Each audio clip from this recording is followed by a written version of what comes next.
empresa que presta el servicio de distribución o que prestaba el servicio, bueno, ya ahora intervenida por el Estado, pues era privada en ese momento. En ese momento, sí. ¿Qué estaba pasando? ¿Qué era lo que le pedían los señores de Aire?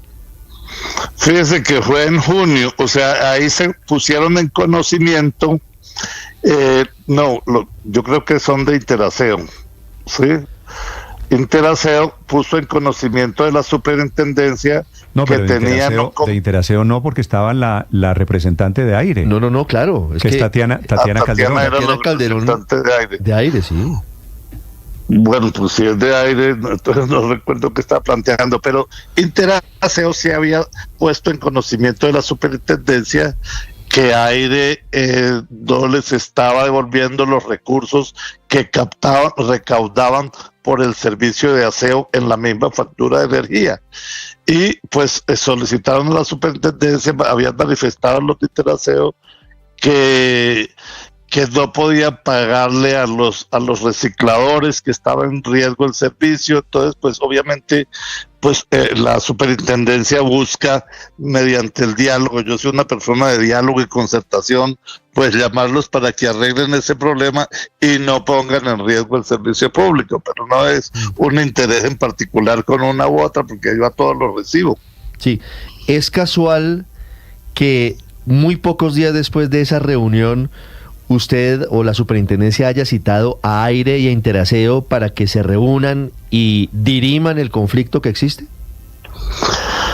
Pues de pronto puede ser causado por esa reunión, o sea, yo con mucho gusto simplemente les digo y me interesa, así como me preocupo por la paz y entre todos los sectores, pues en servicios públicos, pues uno trata de buscar soluciones concertadas, dialogadas entre las empresas que puedan tener conflicto. No es la única. Hay veces entre el operador y el concesionario también me toca llamarlos para que busquen una solución, porque los afectados son los usuarios de los servicios públicos. Entonces puede ser, pero para mí eso es normal en las actividades de la superintendencia. Mire, no es a puerta cerrada. Sí. Nunca hago reuniones a puerta cerrada. Me dicen que esa fue una reunión a puerta cerrada. No hago reuniones a puerta cerrada. Pero fue privada. Seguramente no fue una reunión pública. Fue en el edificio Torre del Mar, pero fue una reunión pues se hace en el Congreso de Andesco. Sí. Y en el Congreso de Andesco hay salas de trabajo. En una salita aparte, pero yo no creo que haya sido en una habitación o una cosa. No, pero era una sala privada. Sí, por supuesto. Venga, doctor Dagoberto. No, había sofá, no había cama, pues sí es lo que quiere decir. Pues era una sala, era privado, doctor Quiroga. Sí, pues sí, seguramente, porque en el Congreso pues no lo pueden plantear, entonces me solicitan que los atienda en algún sitio, una sala, un espacio, y yo los atiendo. Claro, y hay espacio para eso. No es con los únicos que me reúno, me reúno con sindicatos, me reúno con empresas, me reúno con mucha gente. Claro, voy a lo siguiente. En ese espacio del Congreso. Aire no asiste a esa reunión, ¿no es verdad? Aire lo denuncia ante la Fiscalía. Aire denuncia ante la Presidencia de la República sus presuntas actuaciones irregulares. Aire denuncia que a algunos de sus socios les cayó la DIAN con la que tendría relación su asesor, el teniente coronel retirado de la policía Jorge Villamil, a quien acusan también de estar haciendo seguimientos ilegales y chuzadas en contra de los vigilados, en este caso en contra de Aire. ¿Por qué llega el señor Villamil a tener tanto poder en la superintendencia y qué tiene que decir frente a esas denuncias? Pues yo no sé de chuzadas ni de toda esa especulación que se hace frente a la tarea que hace el asesor. Nosotros, como en cualquier entidad oficial, en cualquier entidad de inspección, vigilancia y control o de vigilancia, hay grupos especiales que complementan la labor de la auditoría o la evaluación integral de las empresas y en coordinación interinstitucional. Por eso el asesor, en este caso con tareas especiales, es complementar la información que se hace en la evaluación integral a las empresas con el fin de tomar unas decisiones más acertadas o más cerca de la realidad, para complementar informaciones que están incompletas, pero eso se hace es en coordinación interinstitucional con otras entidades del Estado. Eso no es nada clandestino. es una coordinación como lo ordena el artículo 113 de la Constitución, que dice que tienen funciones diferentes los órganos del Estado, pero deben actuar en coordinación para cumplimiento de los fines esenciales del Estado. Claro, pero en este caso, doctor Quiroga, la denuncia es muy grave, porque la denuncia va a lo siguiente y debo preguntárselo con total claridad. La hipótesis de la denuncia es que usted estaría haciéndole favores a William Vélez desde la superintendencia. Son hipótesis y apreciaciones. A don William, como le dice usted. A mí lo que me preocupa más cierto? También... No, pues yo que le voy a hacer favores, yo no hago favores, mucho menos a los empresarios. Nunca me he reunido en privado con ningún empresario. Entonces, yo no sé por qué, si eso sucedió en junio, por qué hoy, a partir de que presento la renuncia, están saliendo todas esas cosas, y ahí es donde yo también me pregunto si hay algunos intereses de presión para que el presidente acepte mi renuncia. Pero yo no conozco denuncias, doctor Dagoberto. No he sido llamado a la Fiscalía, no he sido llamado a la Procuraduría. Hasta ahora conozco que todas estas, que para mí son especulaciones que se vienen haciendo alrededor de mi denuncia, pero pues yo siempre he actuado con transparencia en todas las actividades y me atengo a lo que digan las autoridades en las investigaciones. Todo el mundo hoy en día tiene derecho a denunciar lo que se le venga en gana contra el funcionario que quiera, pero yo estoy tan tranquilo que siempre he actuado con transparencia, y creo que aquí se trata de pronto o de retaliaciones o de intereses, pero ¿por qué cosas que suceden en junio y ahora que entonces se procede la intervención de aire y presento mi renuncia, salen todas estas cuestiones? La renuncia la tenía el presidente porque yo se la envié al chat personal que tenemos. En Presidencia de la República yo no hablo sino con el presidente de la República. Cuando me citan, me reúno con el presidente de la República, con los ministros o la directora del DAPRE que participe en la reunión, pero no hago ni siquiera reuniones en privado con nadie. Muy bien, es Dagoberto Quiroga, el superintendente de Servicios Públicos, hablando sobre la renuncia y sobre las muchas versiones que se han tejido alrededor de la renuncia.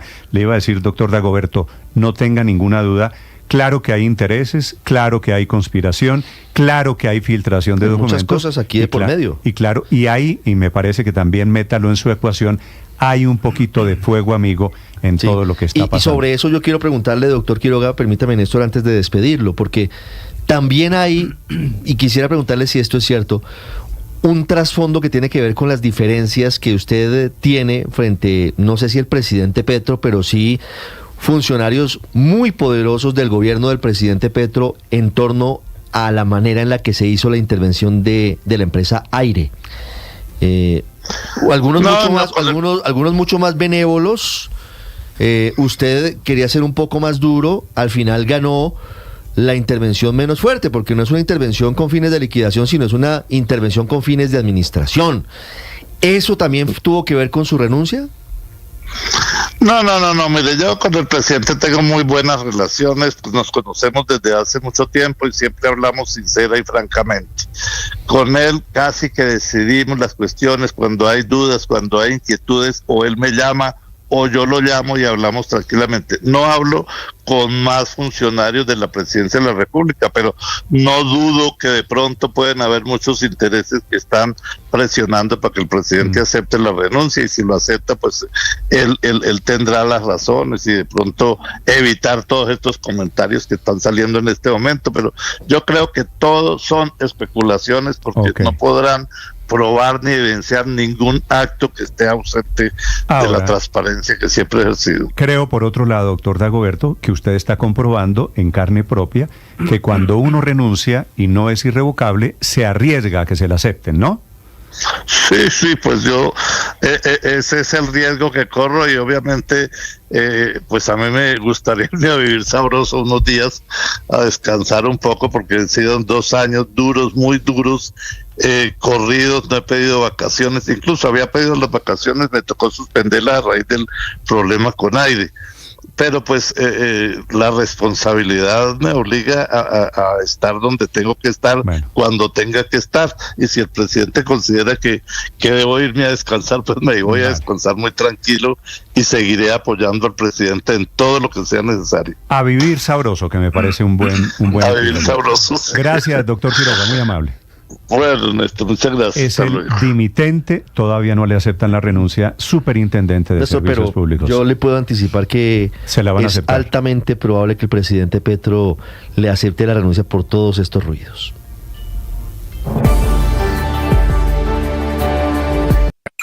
Escanea este código y suscríbete a nuestro canal de YouTube, @Blue Radio Co.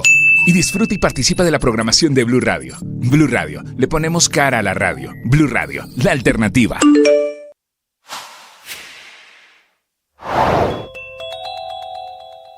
Desde julio de este año han disminuido las lluvias y con ellas los aportes de ríos, quebradas, embalses y represas, a tal punto que entre agosto y septiembre se han presentado los niveles más bajos en los últimos 40 años en los embalses. Esto a pesar de todas esas previsiones que apuntaban a una rápida transición hacia el fenómeno de la Niña en la segunda mitad del año, lo que refleja hoy una incertidumbre climática que está afectando no solo el agua disponible, sino el consumo y la generación de energía. Eso es lo que concluye un nuevo reporte de XM, el operador del sistema energético colombiano, que dice que aunque no hay riesgo inminente en el suministro de energía eléctrica en el corto plazo, es esencial monitorear diariamente las principales variables y encontrar alternativas, porque si no llueve, ni siquiera terminando el año, será mucho más difícil que esos embalses lleguen al 70% o más, que es la meta con la que se debería terminar 2024 para garantizar la generación de energía y el abastecimiento de agua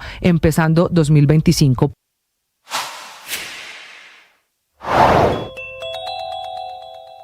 Sobre la crisis diplomática entre México y España, finalmente el rey de España, que es el jefe del Estado español, fue excluido de los actos de investidura que serán la semana entrante.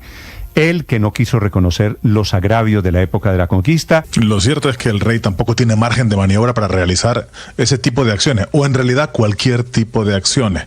El rey es una figura representativa, pero no tiene capacidad ejecutiva. Todo lo que hace está sujeto a lo que decida el gobierno de turno, en este caso el socialista. Así que poco podía hacer el rey ante esa petición de perdón. Una petición que fue formulada en el año 2009 por el actual presidente, el saliente Andrés Manuel López Obrador, quien hace unas horas explicaba que evidentemente esa falta de respuesta es la que está provocando, valga la redundancia, esta respuesta por parte del gobierno mexicano.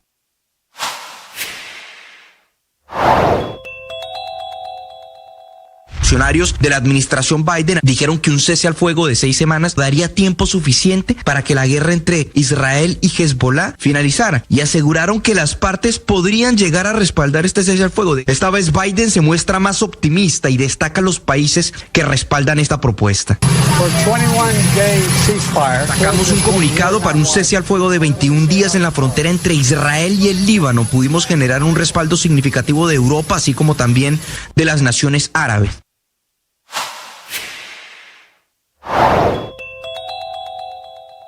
$30 menos de precio en la acción de Ecopetrol para finales del año entrante. Devastador pronóstico del banco estadounidense JP Morgan, que ocasionó todo un terremoto ayer en los títulos valores de la empresa, perdiendo casi 6% en la bolsa de Nueva York y cerca de 5% en la Bolsa de Colombia, mínimos que no se veían desde la pandemia y acumulando una pérdida del 50% desde que ganó Gustavo Petro la segunda vuelta en el año 2022, junio del 2022.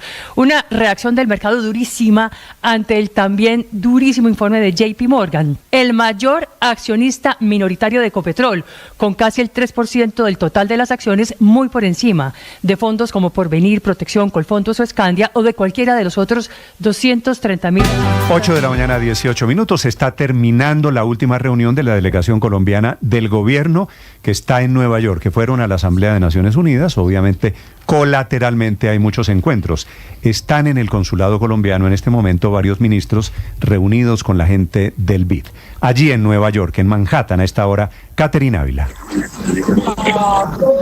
Néstor, buenos días. Los saludo desde el Consulado de Colombia en Nueva York. En este último día de agenda del presidente Gustavo Petro en el marco de la Asamblea General de Naciones Unidas, acaba de terminar aquí una reunión entre los ministros de Ambiente, Minas y Hacienda y la directora del DAPRE, Laura Sarabia, con el Banco Interamericano de Desarrollo. Estoy con el ministro de Hacienda. Ministro, ¿cuáles son las conclusiones de este encuentro? Las conclusiones más importantes de este encuentro es el que estamos construyendo la búsqueda de recursos adicionales para hacer toda la transición energética más baratos. Ese es el tema más importante. Hay que hacer la transición y hay que preparar el país para el proceso de la transición productiva. Aquí se acordó de qué manera se está haciendo la transición productiva en términos de limpiar la oferta energética. Hay 6 gigas de capacidad adicional que tiene que entrar en Colombia en los próximos 3 años, son de energía solar y energía eólica. Hay procesos en términos del desarrollo de cómo construimos una nueva oferta de exportación que vaya sustituyendo paulatinamente las necesidades que hoy nos abastece petróleo y carbón. Y simultáneamente estamos buscando recursos frescos más baratos, porque la dependencia de la tasa de interés es la que está apretando la necesidad de pago de deuda.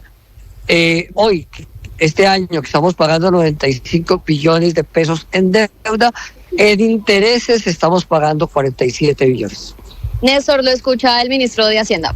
Catherine, gracias. Ministro, hola, buenos días, un gusto saludarlo. Buenos días, Néstor, ¿cómo estás? Saludos a la mesa de trabajo. Gracias. Ministro, ya que me está hablando de transición energética, quisiera preguntarle cómo recibió la noticia de JP Morgan, haciéndole el downgrade, bajándole la calificación a Ecopetrol, que se produjo una caída terrible en la cotización, en el valor de Ecopetrol en los mercados. Sí, efectivamente hay un tema de las calificadoras que es absolutamente necesario volver a revisar. Nosotros tenemos unas reuniones pendientes con las calificadoras para que incluyamos en todos los procesos hacia adelante cuál es el efecto climático y el efecto de necesidad de transición energética, porque hoy ninguna calificadora tiene esto en cuenta.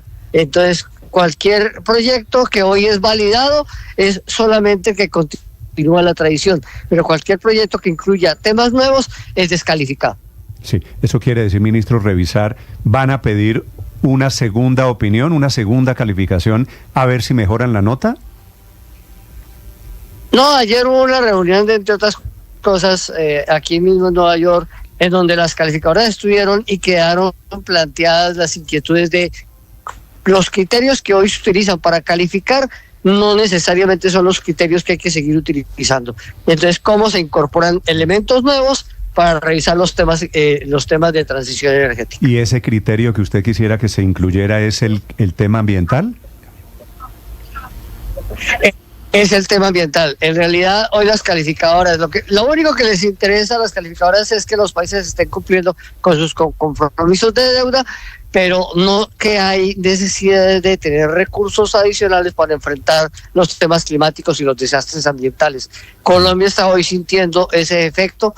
Y que tenemos desastres ambientales. Miren lo que está sucediendo con el fenómeno del Niño extendido, en donde hoy no sabemos finalmente cuál va a ser el nivel de los embalses en los próximos meses y si tendremos que recurrir otra vez a un proceso de utilización de la energía generada por criterios térmicos como carbón y gas, y con unos costos adicionales en la generación de energía. Entonces, un poco es mirar qué es la confiabilidad del futuro. Hoy la confiabilidad del futuro es la energía térmica, pero la confiabilidad con la que se cree que hoy existe es la térmica. La del futuro tenemos que mirarla en términos de qué tanto puede hacer la solar y la eólica. Ministro, me parece muy hábil del gobierno que quiera incluir nuevos criterios, pero con base en los criterios que hay hoy, como usted vio el documento de JP Morgan, dice hay 3 preocupaciones grandes y por eso le bajan la calificación a Ecopetrol. La tercera, ministro, es la que le toca a usted, ¿no? Que es el tema de haberse arrepentido de hacer el proyecto Crown Rock con Oxy, que era un proyecto de exploración de petróleo vía fracking. A estas alturas, ¿ustedes sienten que se equivocaron en que privilegiaron la ideología sobre los negocios allí? No creemos habernos equivocado. En realidad el tema es ¿por qué si en países estamos mirando no hacer fracking, entonces le decimos a Ecopetrol, busquen en el otro lado del mundo? Cuando hay otras alternativas de negocio y esas otras alternativas de negocio no han sido valoradas suficientemente. Entonces la inquietud es, Ecopetrol, usted tiene que irse convirtiendo paulatinamente en la primera empresa de energía de Colombia, no solamente de petróleo. La energía implica otros cambios y vaya entrando a ese proceso. Ministro, esa expresión de conflicto de agentes, que es muy grave, usted la entiende porque usted es economista, se mueve en estos temas de mercados. Esto básicamente lo que quiere decir es, están deteriorando desde adentro de la administración el valor de Ecopetrol con decisiones adversas a la economía basadas en otros criterios. ¿Usted cómo interpreta, que es una crítica muy de fondo a la gestión del gobierno y a la suya en particular? Nosotros no estamos deteriorando, estamos organizando ese proceso de transición en donde Ecopetrol va a ser un actor importante, y es que también tenemos que abrirle el espacio para que Ecopetrol entre en energías limpias, no solamente el petróleo. Las reservas de Colombia en los próximos años no son tan grandes, nunca las hemos tenido. Eso es un invento que nos hemos echado muchos años, pero si uno mira 30 años para atrás, las reservas de petróleo siempre han estado alrededor de 7 años, y todos los años se mejora con los nuevos hallazgos, pero Colombia no ha vuelto a encontrar un gran hallazgo. El último fue Caño Pues Limón. claro que no vamos a encontrar. Entonces, con base en eso, tenemos que mirar es que lo que entran son... Ministro, le decía... Sí, Néstor, dígame. Sí, no, le decía, explíqueme una cosa. Nosotros no exploramos petróleo vía fracking en Estados Unidos por razones de dogma ambiental, ideológico. Pero estamos recibiendo gas vía fracking de Estados Unidos. ¿Eso no es una contradicción? ¿O recibimos hidrocarburos vía fracking también desde Venezuela? ¿Eso no es contradictorio, ministro? Pues evidentemente el tema que estamos manejando es dónde está el equilibrio energético del país. Colombia produce petróleo, produce gas, y tenemos que mirar cómo hacemos una renovación hacia otro tipo de energías y nos vamos ajustando en el tiempo. Si usted me está preguntando, estamos importando petróleo liviano, y el petróleo liviano probablemente venga de un proceso de fracking. Eso es la búsqueda en el mercado de dónde conseguimos petróleo liviano, sin el cual no pueden las refinerías colombianas hacer producción de gasolina y diésel. Entonces, la búsqueda de Ecopetrol es encontrar el petróleo liviano con el cual hacer esa transición en los lugares donde exista. Ministro, pues este año ya Ecopetrol tomó la decisión de no crecer su negocio de fracking en Estados Unidos, pero el otro año Ecopetrol debe evaluar, y el gobierno nacional debe evaluar, si Ecopetrol sigue o no adelante con el actual negocio de fracking que tienen allí en Estados Unidos. ¿Ecopetrol va a seguir con ese negocio o se va a salir de ese negocio, ministro? Ecopetrol está evaluando todas las características del negocio. No se trata de ampliar el espacio, pero sí de mantener los negocios actuales y llevarlos hasta su término en situación de que permite en los próximos años tener una producción de alrededor de 800,000 barriles diarios. Claro, pero ministro, en medio de toda esta complejidad, y eso que nos acaba de decir es muy importante, ¿en qué quedan algunos aspectos que son claves para las calificadoras de riesgos y que están evaluando en este informe de JP Morgan? Por ejemplo, el gobierno corporativo, por ejemplo, la confiabilidad de quien está al frente de la empresa va a defender los intereses de los accionistas. Si la junta directiva de Ecopetrol ya había avalado ese negocio con Oxy, ¿por qué al final se tiró por la borda todo, incluyendo el gobierno corporativo, por una decisión de una persona que no está en la junta? Claro, es el presidente de la República y Ecopetrol es mayoritariamente estatal, pero ¿no está para eso la junta directiva? Determinar si es o no importante o clave estar en negocios como este.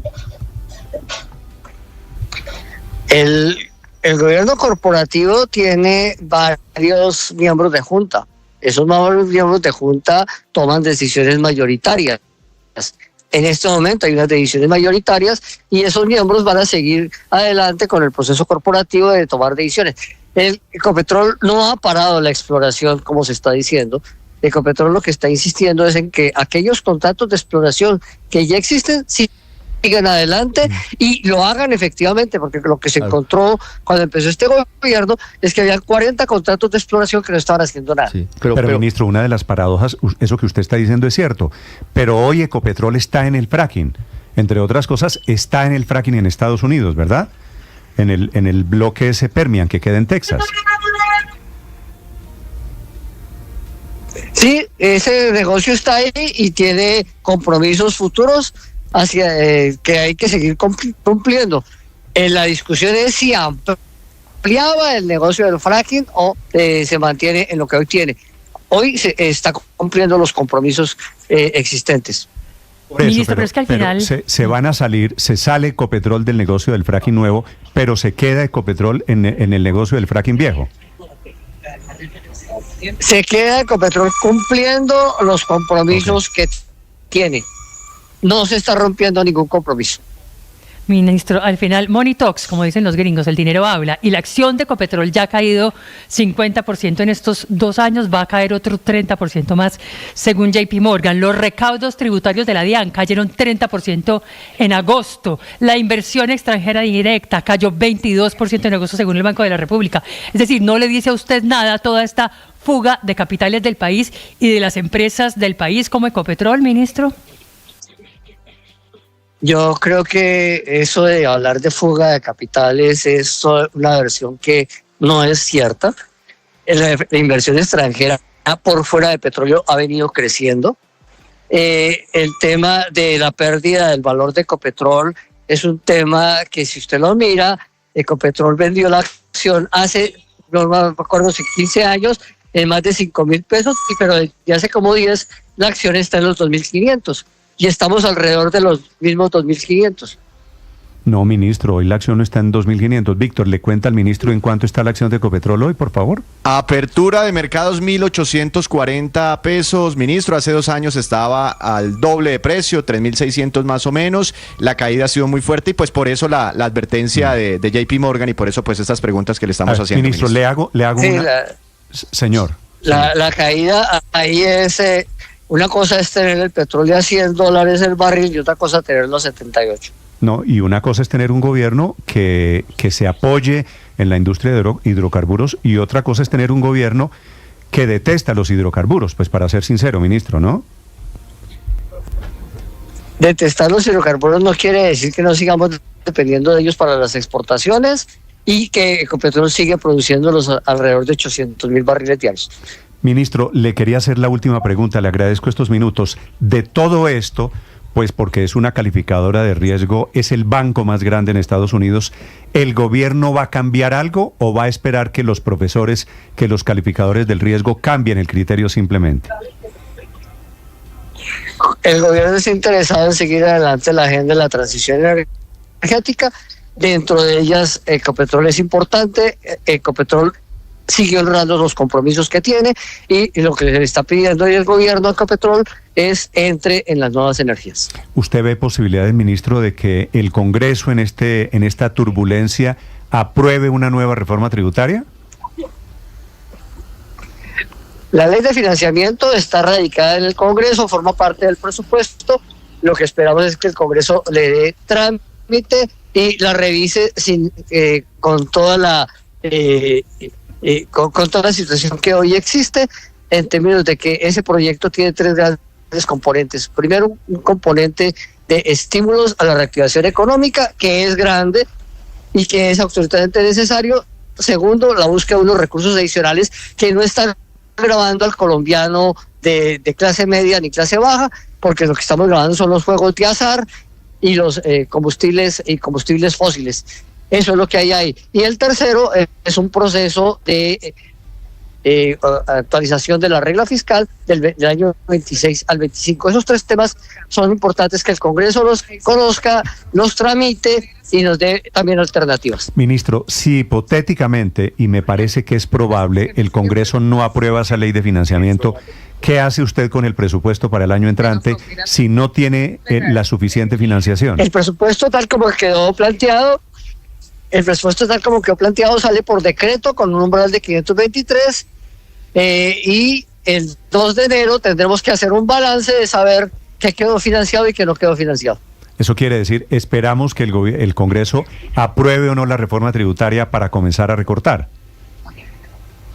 Esperamos que el Congreso tramite la ley de financiamiento, que tiene un pequeño componente tributario dirigido a juegos de azar, combustibles fósiles y carros híbridos. Pero ministro, ahí nos, perdóneme la expresión, ahí nos clavan a todos, porque al final va a subir la gasolina y la CPM con el impuesto al carbono. Ya la pregunta entonces yo se la devuelvo. ¿Usted cree que no tenemos que cerrar la brecha de los combustibles fósiles, que tenemos que seguir subsidiando? No, claro que no, pero tampoco es cierto, ministro, y se lo digo respetuosamente. Bueno, entonces no ahí tiene usted impuestos. la respuesta. Usted mismo me está diciendo que tenemos que trabajar para ministro, cerrar esa brecha. Pero lo que le dice Ricardo, ministro, es si hay nuevos impuestos y tocan a la clase y hay trabajadora. alzas, claro. La inflación hasta ahora nos dice que lo hemos venido controlando cerrando la brecha de gasolina. Esperemos el dato de inflación del mes de septiembre y veremos que no es tan dramático con el primer incremento del diésel. Ministro, ¿ese impuesto al carbono no es otra vez incumplirle a los camioneros, a los transportadores? No, señor. De hecho, la propuesta que se le está haciendo al Congreso es que si el impuesto al carbono se aprueba, en el caso del diésel podemos hacerlo también gradualmente. No, claro, pero es que en el gradualmente estamos desde hace rato. Y con el paro de los transportadores... Perdón, Néstor, gradualmente con el caso del diésel es que está congelado hace 56 meses. Se acaba de descongelar. Este es el primer elemento gradual. Claro, pero digo, ministro, usted sabe que no pudieron con la gradualidad. Los camioneros le hicieron paro, le mostraron los dientes y ahí se acabó la gradualidad. No, la gradualidad sigue existiendo. Está aprobada y autorizada un incremento de 800 pesos este año, 400 ya se hicieron, 400 vienen el 1 de diciembre, y esperando el desarrollo de las mesas de fletes, miraremos qué pasa en el 2025.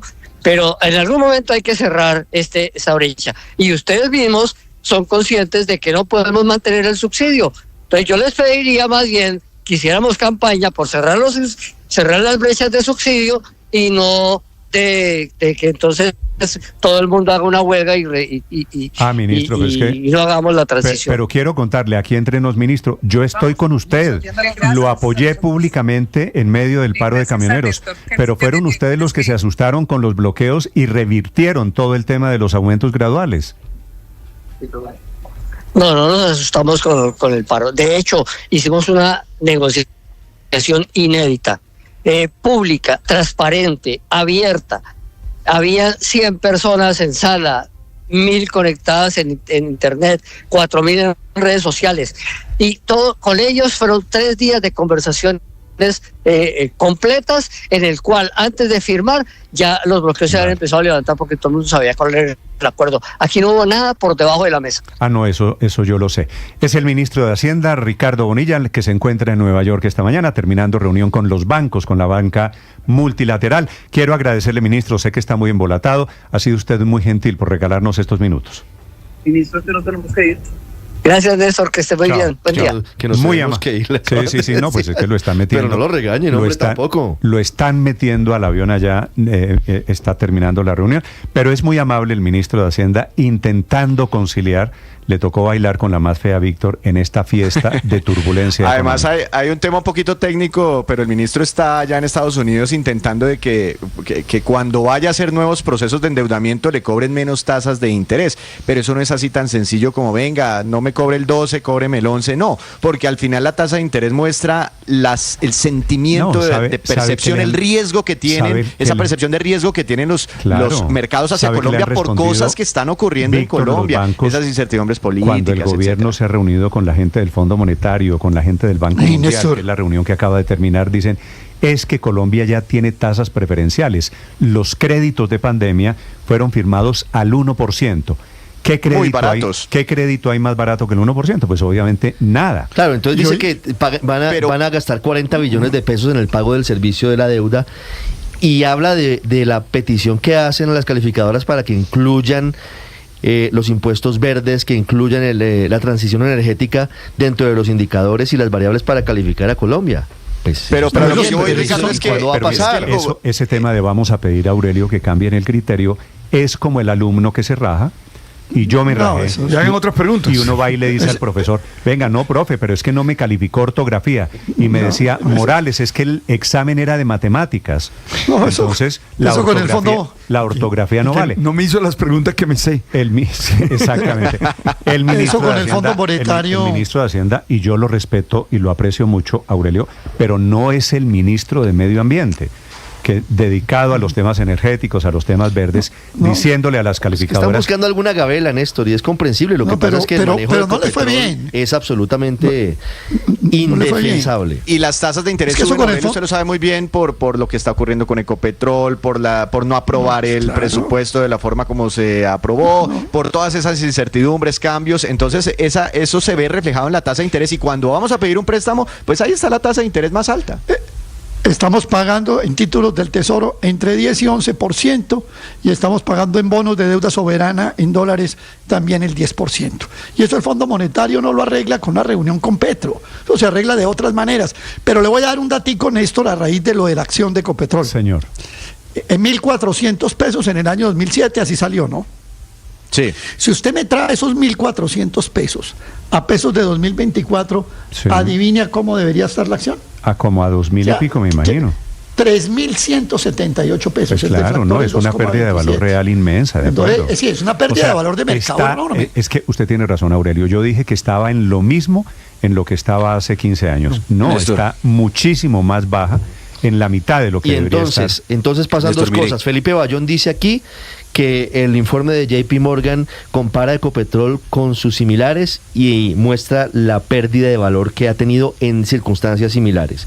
Y lo segundo, y entendiendo que es clave la transición energética, un informe y un reporte que en las últimas horas lanzó la OPEP, la Organización de Países Exportadores de Petróleo, que dice muy claramente que es una fantasía la salida de los combustibles fósiles, y auguró que la demanda de crudo seguirá creciendo al menos hasta el año 2050. 2050. No hay posibilidades. Los países exportadores de petróleo, que es una fantasía todo lo que se está tejiendo en torno a que Néstor, ya hay que hacer la transición inmediata. Ahora, en varios de los temas que se le preguntaron... Luis Ernesto, usted que conoce el tema, ¿qué va a reemplazar el petróleo? Dicen que combustibles no fósiles, dicen que el hidrógeno, que la energía eólica, eso todavía no está en pañales para reemplazar una industria internacional. Néstor, mire, como decía el presidente de una compañía de petróleos de Arabia Saudita que la edad de piedra no se acabó porque se acabaran las piedras. La edad del petróleo no se va a acabar porque se acabe el petróleo. Se va a acabar por diversos factores de transformación tecnológica, de alternativas, y también de necesidad de dejar de emitir gases de efecto invernadero a la atmósfera, porque ya estamos viendo las consecuencias. Mire, ayer estábamos, septiembre es uno de los meses con más incendios que ha tenido el país.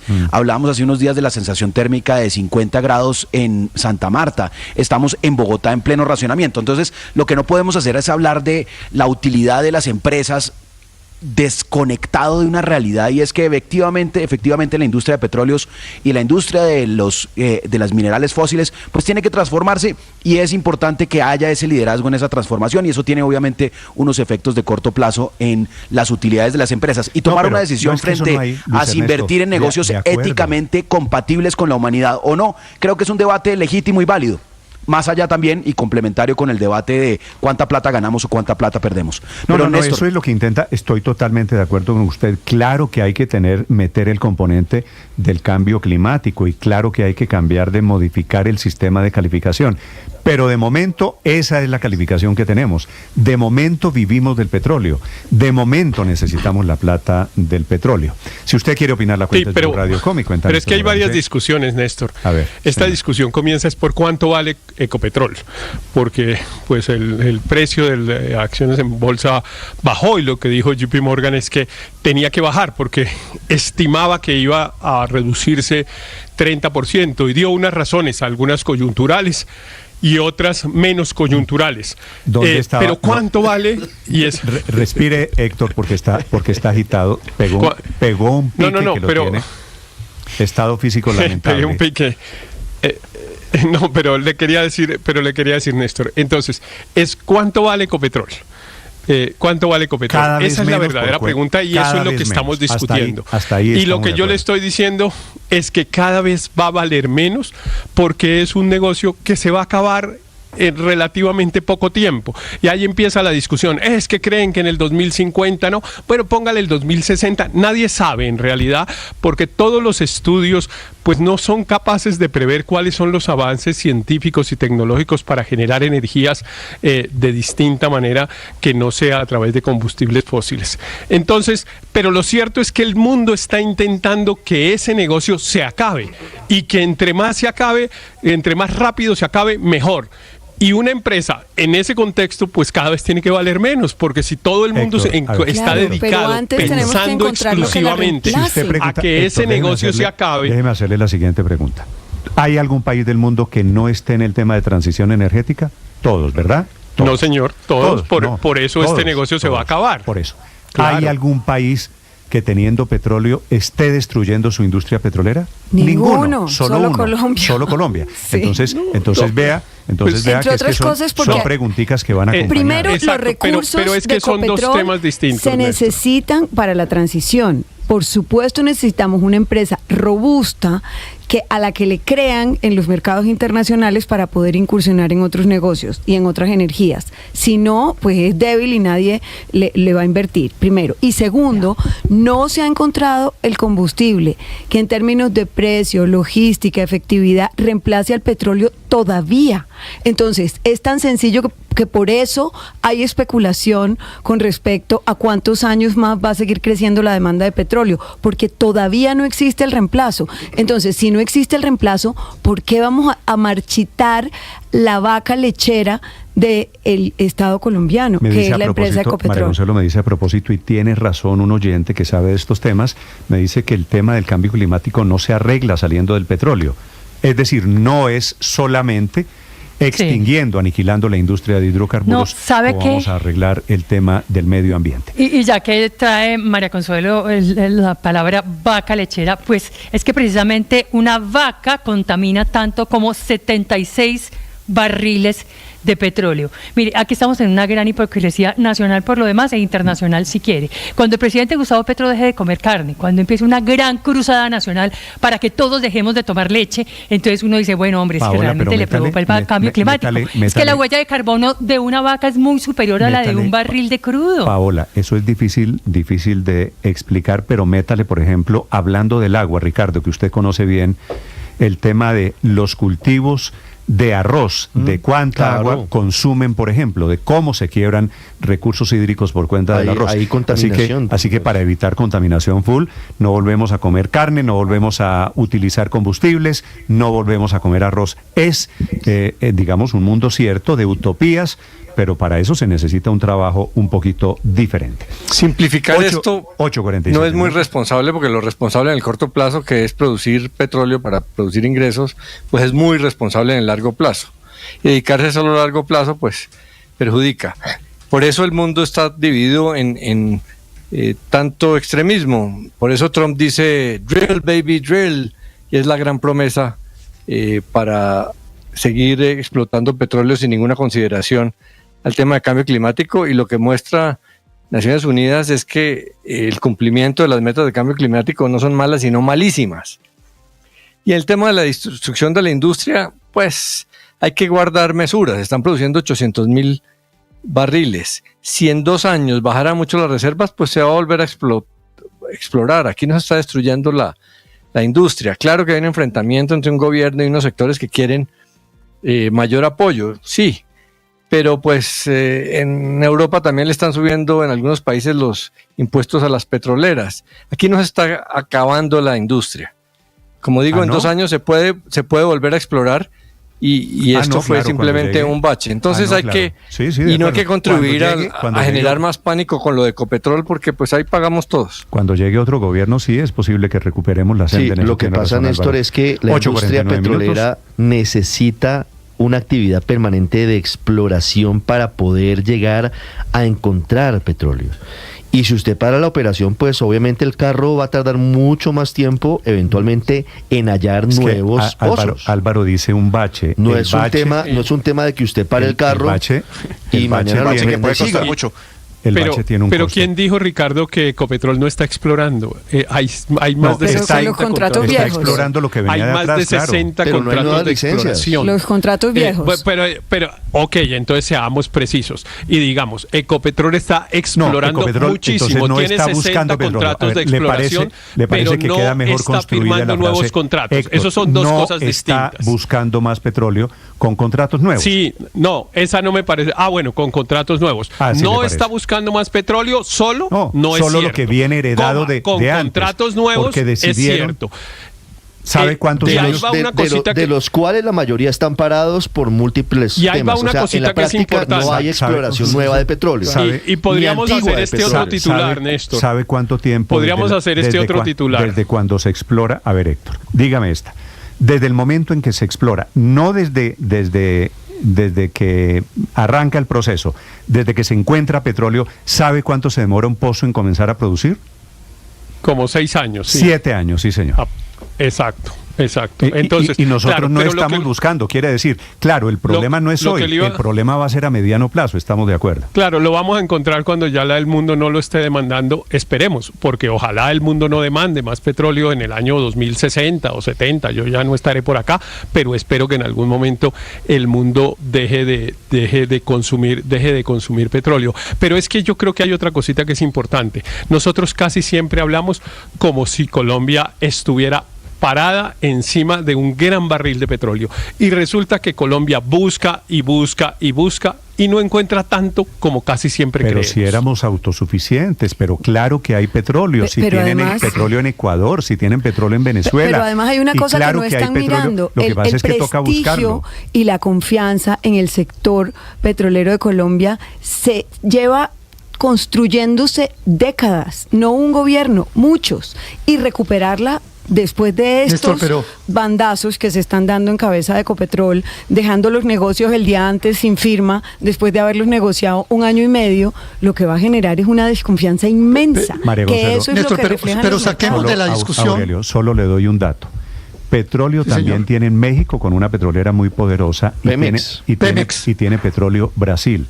Petrobras. Nosotros estamos en el peor de los mundos porque al igual que ellos, nosotros tenemos una reserva gigante de petróleo, pero no la estamos utilizando. Señor Aurelio. Pero le voy a dar este dato. Para terminar. Con respecto a Petrobras. En septiembre del año 2022, la acción de Petrobras en Wall Street valía $10.66. En septiembre de 2024, ayer cerró en $14.63. Luego el titular de que toda empresa de petróleo se está desvalorizando no es cierta. Es falsa. Y no la puse con Aramco, la de Arabia, ni le puse con Exxon, ni con Chevron. La puse con Petrobras, aquí con la del vecindario. Pero eso tiene una explicación particular. Ahora, Colombia, ¿qué quiere contribuir con el cambio climático, con la lucha contra el cambio climático? Bueno, la transición energética es apenas una de las acciones que se llama de mitigación.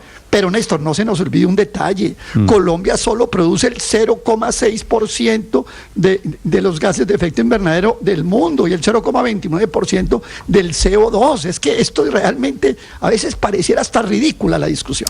8 de la mañana, 53 minutos. Señor Víctor.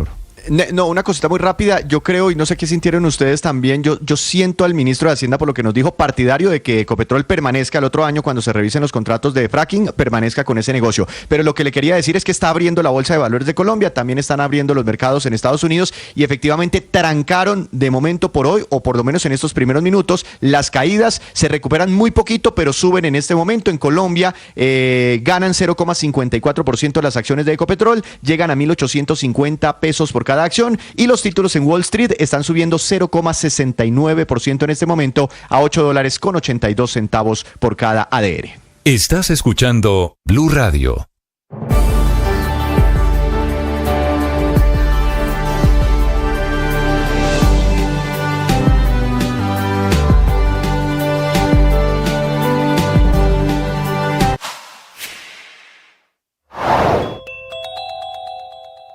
El ministro de Hacienda, Ricardo Bonilla, ha descartado una renegociación de la deuda que tiene Colombia con el Fondo Monetario Internacional, tema que es el motivo de la batalla en Twitter del presidente Gustavo Petro. El ministro Bonilla está en Nueva York, dijo desde allí que ya se han pagado 3 de las 8 cuotas y que se van a seguir pagando por fortuna para alejar un poquito el fantasma del impago, del default, que sería el peor de los escenarios económicos para Colombia.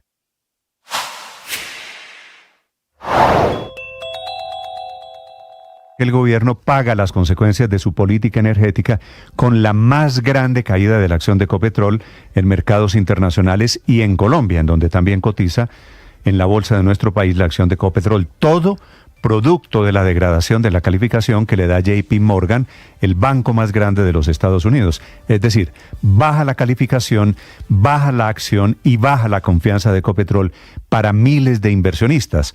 En Colombia, en mercados de valores, inversionistas que en algún momento creyeron que Ecopetrol en Colombia era un buen negocio.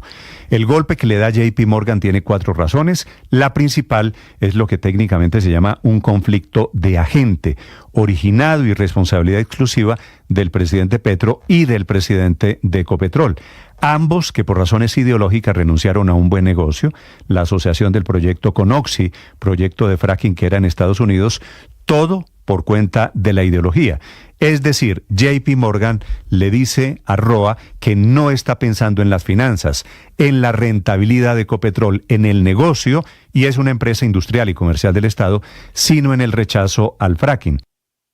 La felicidad exige que tengamos una buena relación con nosotros mismos.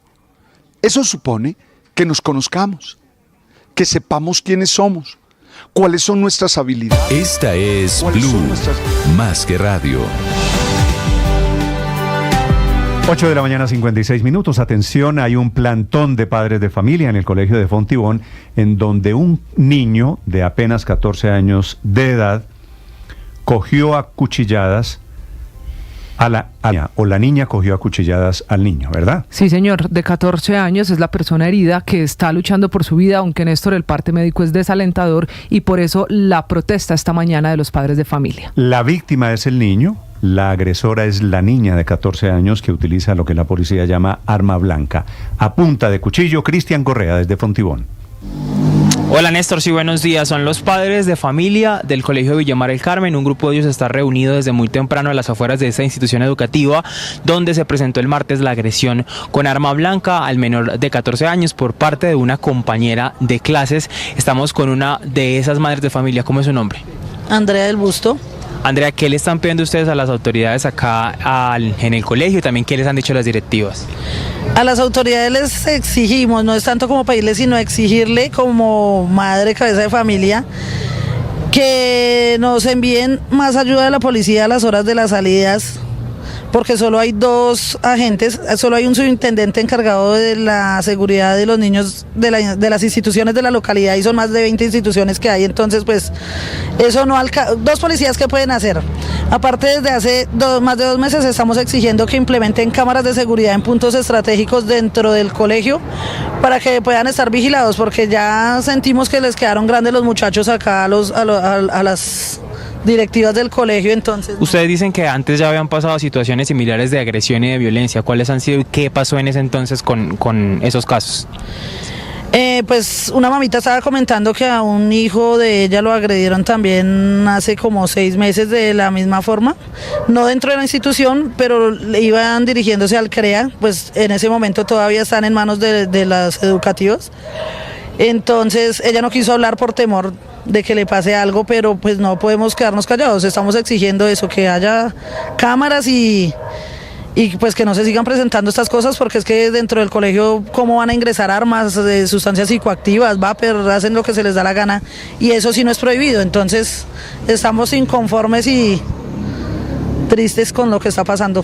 Néstor, mire, pues estos padres de familia tendrán mañana una reunión con la personería distrital acá en las instalaciones de la institución educativa, en la que esperan exponerle todas estas quejas y además tener más claridad sobre qué fue lo que pasó en este caso, que hoy tiene a Anthony debatiéndose entre la vida y la muerte en una unidad de cuidados intensivos. Estás escuchando Blue Radio. .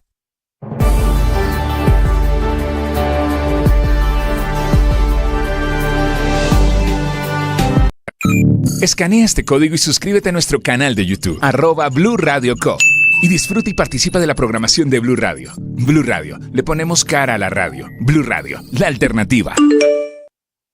Que podría ser la estrella en ascenso. Por otro lado, saludarlos, aquí estamos desde Mañanas Blue, enseguida.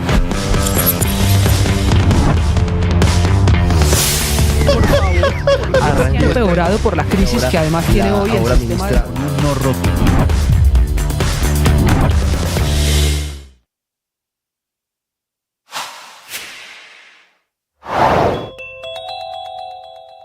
La intempestiva salida de Dagoberto Quiroga de la Superintendencia de Servicios Públicos se produce en medio de polémicas, de denuncias sobre posibles irregularidades y también cuando el país afronta un momento difícil frente a... Esta es Blue, más que radio. Cita a una reunión el ministro de Educación que va a ser el 1 de octubre, la semana entrante. 1 de octubre es martes, ¿verdad? Sí, señor, martes. Martes, 1 de octubre, citados, próximo martes, citados claro. Los directivos de la Universidad de Antioquia, los parlamentarios de Antioquia, el gobernador de Antioquia, el alcalde de Medellín, para intentar una solución en lo que se llama una mesa de trabajo por el rescate financiero de la Universidad de Antioquia, crisis financiera que se ha venido agravando y que tiene en riesgo programas, estudiantes y profesores. Claro, Néstor, la crisis financiera de las universidades públicas en Colombia no es solo de la Universidad de Antioquia. El último cálculo que tenía el Ministerio de Educación cuando planteaba la reforma que está en el Congreso y que todavía pues no tiene un claro camino, decía que en esas universidades el cálculo eran de unas pérdidas acumuladas o de un déficit acumulado de 15 billones de pesos. Y eso le está pasando a la Universidad Nacional, le está pasando a la Universidad del Valle y ahora es la Universidad de Antioquia en Medellín la que levanta la mano porque dice se necesitan 350.000 millones de pesos, que son esos déficits acumulados por años. Sí. Señor rector de la Universidad de Antioquia, John Jairo Arboleda. Rector, buenos días. Néstor, muy buenos días. Un saludo muy especial a usted, a todo su equipo de trabajo, sus amables oyentes. Señor rector, le voy a hacer la pregunta más corta en la historia de los medios de comunicación. Si no hay 350.000 millones de pesos, ¿qué pasa? Estaríamos en grandes problemas para funcionar. Una respuesta también corta. Sí, pero amplíemela un poquito, doctor. Es que me